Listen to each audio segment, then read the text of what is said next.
Okay, today, so I'm going to start the second chapter of of Ruth, chapter 2 in Naomi, because a lot of scholars say that this is actually a story of Naomi and not Ruth.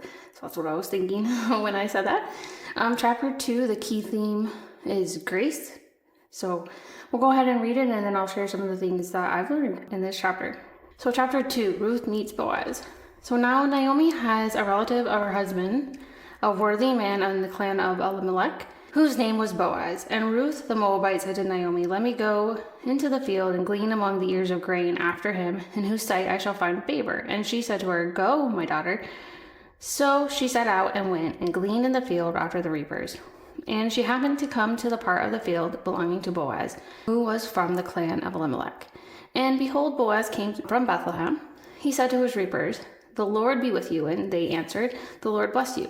Then Boaz said to his young man who was in charge of the reapers, "Whose young woman is this?" And the servant who was in charge of the reapers, then she fell on her face, bowing to the ground, and said to him, "Why have I found favor in your eyes? You should take notice of me because I am a foreigner." But Boaz answered her, "All you have done for your mother-in-law since the death of your husband has been fully told to me. How you have left your father and mother in your native land and came to a people that you did not know before. The Lord repay you for what you have done, and a full reward be given to you by the Lord, the God of Israel, under whose wings you have come to take refuge." Then she said, "I found favor in your eyes, my Lord, for you have comforted me and spoken kindly to your servant, though I am not one of your servants." At the mealtime, Boaz said to her, "Come here and eat some bread, and dip your morsel in the wine." She sat beside the reapers, and he passed to her roasted grain, and she ate until she was satisfied. She had some left over. When she rose to glean, Boaz instructed his young man, saying, "Let her glean even among the sheaves, and do not reproach her, and also pull out some of the bundles for her, and leave it for her to glean, and do not rebuke her." So she gleaned in the field until evening. Then she beat out what she had gleaned, and it was about an ephah of barley, and she took it up and went into the city. Her mother-in-law saw what she had gleaned, so she also brought out and gave her food that she had left over after being satisfied. And her mother-in-law asked her, "Where did you glean today, and where have you worked? Blessed be the man who took notice of you." So she told her mother-in-law with whom she had worked, and said, "The man's name who I worked with today was Boaz." And Naomi said to her daughter-in-law, "May he be blessed by the Lord, whose kindness has not forsaken the living or the dead." Naomi said to her, "This man is a close relative to one of our redeemers." And the Ruth and Moabite said, Besides, he said to me, "You shall keep close by my young men until they have finished all my harvest." And Naomi said to Ruth, her daughter-in-law, "It is good that you go out with the young women, lest in another field you be assaulted." So she kept close to the young women of Boaz, gleaning until the end of the barley and wheat harvest. And she lived there with her mother-in-law.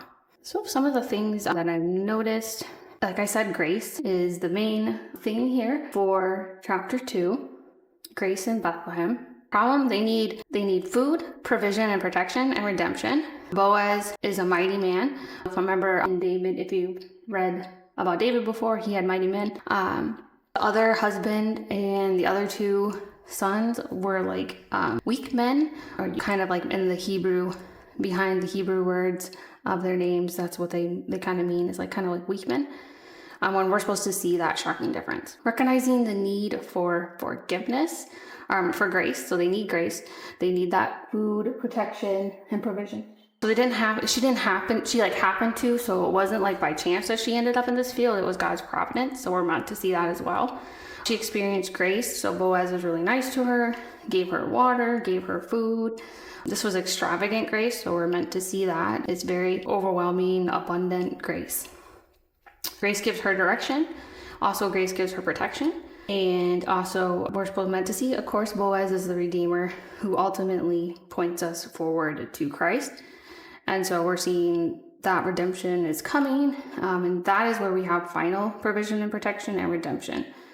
So she was to stay in Boaz's field. So that reminds us to stay in the field of God and trust in Christ. So that is all for chapter 2. I'll see you guys next time for chapter 3.